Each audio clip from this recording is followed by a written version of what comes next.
गर्म सुबह की धूप में नहाया हुआ राजा अपने महल के बगीचे में घूमता है, जो कटे हुए लॉन और जीवंत फूलों का एक अभयारण्य है। उसकी शांत टहल को बाधित किया जाता है, क्योंकि उसकी निगाहें दूर के महल के द्वारों पर पड़ती हैं। एक अकेला भिखारी ठंड भरी पत्थर की दीवार के सहारे झुका बैठा है, विलासिता के बीच थकावट और दुर्बलता का प्रतीक। उनके फटे कपड़े और धूल भरी उपस्थिति कठिनाई और निराशा से भरी यात्रा के बारे में बहुत कुछ कहती है। तेज धूप में प्रभावशाली महल का द्वार मंडराता है, जो शक्ति और वैभव का प्रतीक है।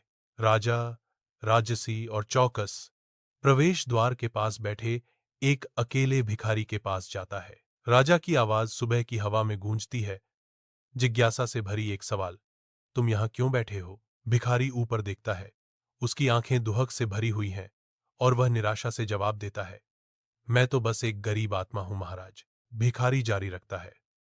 उसके शब्द निराशा की एक निराशाजनक तस्वीर चित्रित करते हैं।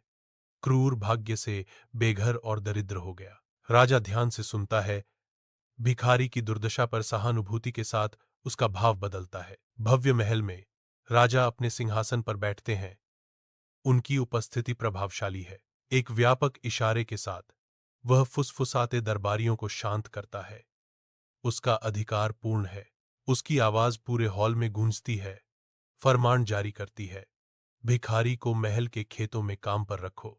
अपेक्षित आदेश पर एकत्रित रईसों के बीच आश्चर्य और जिज्ञासा की लहर फैल जाती है। खेत के विशाल आकाश के नीचे एक भिखारी खेतों में अपना कठिन काम शुरू करता है। उसकी शुरुआती संघर्ष स्पष्ट है। पसीने और तनाव के साथ वह धीरे धीरे अपनी लय पाता है। उसका शरीर भूमि की निरंतर मांगों के अनुकूल हो जाता है। राजा, एक मौन दर्शक, अक्सर खेतों का दौरा करते हैं। उनकी निगाहें भिखारी की अटूट लगन पर टिकी होती हैं। खेत एक परिवर्तन के साक्षी हैं, क्योंकि भिखारी का कठिन परिश्रम भूमि और उसकी आत्मा दोनों को फिर से आकार देता है। अविराम धूप के नीचे एक सुनहरा खेत क्षितिज तक फैला है। राजा विस्तार से इशारा करते हैं। उनके माथे पर उनके ताज का वजन भारी है। वह एक भिखारी को बुलाता है। उनकी मुलाकात धन की पृष्ठभूमि के खिलाफ एक तीखा विरोधाभास है। केवल कड़ी मेहनत से ही कोई व्यक्ति अपना जीवन बदल सकता है, राजा घोषणा करते हैं। उनके शब्द शांत हवा में गूंजते हैं। साल बीत गए हैं, जिसने भिखारी को धन और सम्मान के प्रतीक में बदल दिया। एक सुंदर घर उसकी समृद्धि का प्रमाण है, जिसकी दीवारों में बच्चों की हंसी गूंजती है। वह दलितों को ऊपर उठाने के लिए खुद को समर्पित करता है। उसकी उदारता गांव में एक प्रकाश स्तंभ है। बच्चे सीखने के लिए उत्सुकता से इकट्ठा होते हैं। उनकी चमकदार आंखें उनकी शांत बुद्धिमत्ता को दर्शाती हैं। उनकी कोमल मार्गदर्शन में गांव खिलता है, जो परोपकार की परिवर्तनकारी शक्ति का प्रमाण है।